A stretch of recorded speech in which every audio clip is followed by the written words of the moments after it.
Are you seeing errors created by the WinCore version private library DLL? I'm Sophie Chen, a Windows system specialist. I'll guide you through a professional system-level restoration. Before starting the manual troubleshooting for WinCore version private library, you can access a utility to help standardize your system references. This is the WinCore version private library, a specialized API set library used by internal system components to query private version information. While rare to go missing, its corruption can cause Windows Update or system installers to hang during the verifying requirements phase. Since we've identified what's missing, let's try the official recovery method. API MS WinCore version, private L110, belongs to the Windows System Core.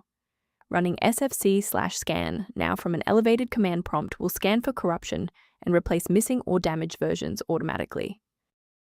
If you're still seeing the missing file notification, we should attempt to force a synchronization between the software and the OS.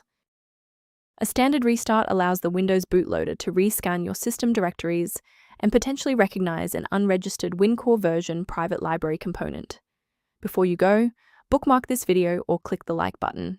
This ensures the video stays in your library so you can finish the final steps as soon as you're back at your desktop.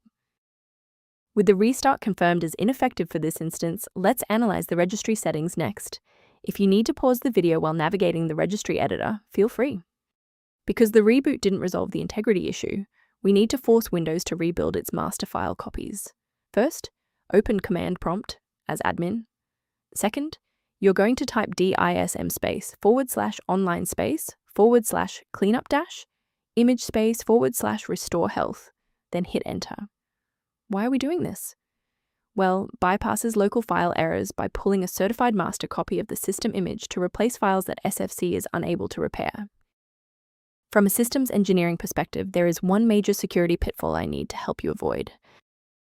Please be cautious of websites offering free downloads of WinCore version private library DLL. These files are frequently the wrong version for your specific PC architecture and can introduce viruses into your sensitive system folders. To support your system's overall health without the complexity of manual directory management, a maintenance utility is a solid option. A maintenance path for WinCore version, private library, and system optimization is outlined in the diagnostic resource linked below. If this fix repaired WinCore version private library dependency issue, please like the video and subscribe to stay informed on maintaining a secure and stable PC.